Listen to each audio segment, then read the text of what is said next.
Hey,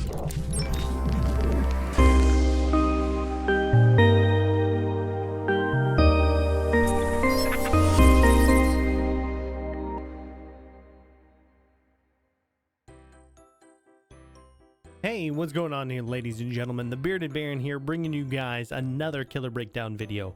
This week's video is going to be covering the Wraith, one of the original characters of Dead by Daylight and one of my personal favorites. But without further ado, let's get into the video.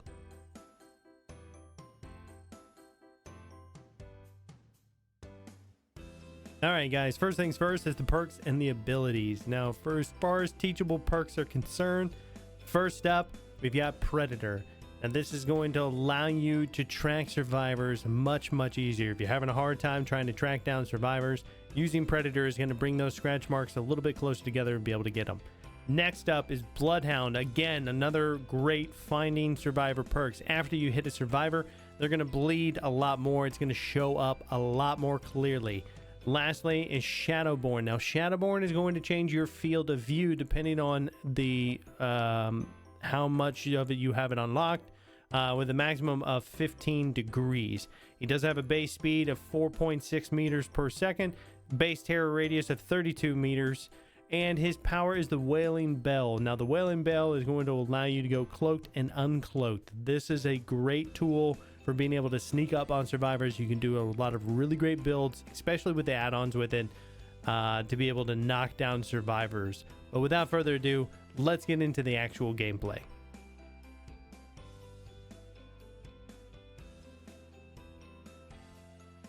Alright, so the first two perks that you're going to see here is Predator and Bloodhound. Now, as I hit the survivor, you're going to notice that the scratch marks that the survivor leaves are going to be very compacted, very close together. It's very easy to track a survivor, especially if you're in a chase and you happen to lose them for a second. Mixed with Bloodhound makes it almost nearly impossible for you to be able to lose a survivor. You can see the blood just highlights red. It's standing out very well. If you're having a difficult time with being able to track survivors, these two perks work really well together. Another great perk combination that works well together is Bloodhound and Sloppy Butcher. That way it takes longer for the survivors to be able to heal themselves, as well as being shown up with the Bloodhound. Alright, the last perk that we're going to talk about is Shadowborne. Now, as you can see here, we're going to show without Shadowborne, chasing down a survivor. You can see the field of view, and then we're going to show with the Shadowborne. Now, this is going to give you a much wider view, especially if you have it maxed out. This is not going to help you for as far as being able to avoid flashlights or make you more susceptible to flashlights. All it is going to do instead is give you that range of view, so that way it's easier for you to find survivors maybe that you would have missed otherwise.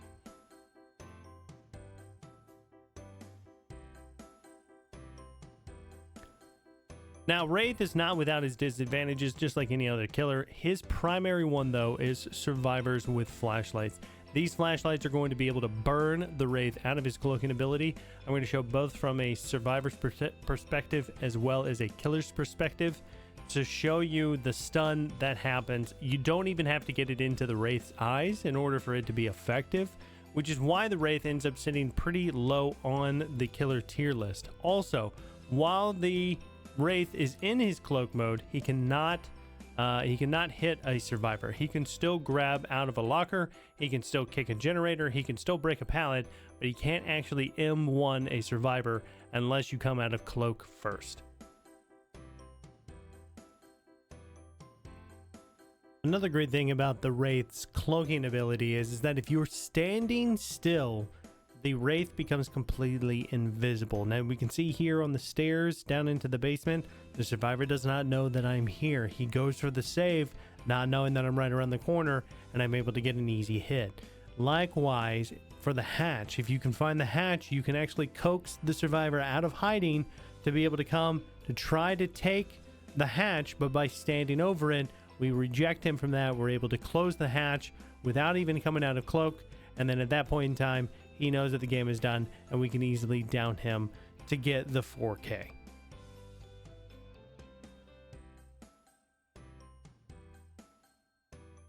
All right, this little section here is a bonus section we're going to be showcasing the Wraith's Mori. Now you can see from the killer side, it's not all that great. To be honest with you, it's not one of my personal favorites.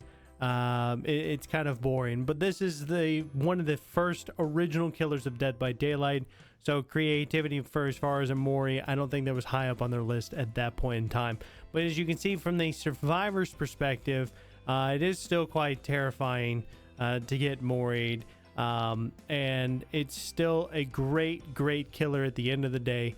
It's an awesome killer to be able to learn killer overall with before you move on to more difficult killers like the Trapper or the Nurse.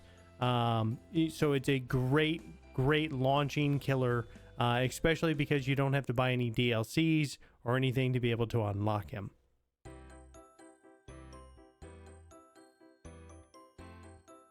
Alright guys, that's going to be my video on the Wraith today. Stay tuned for more killer breakdowns in the future. Please comment, like, and subscribe. Let me know, what killer would you like to see me do next?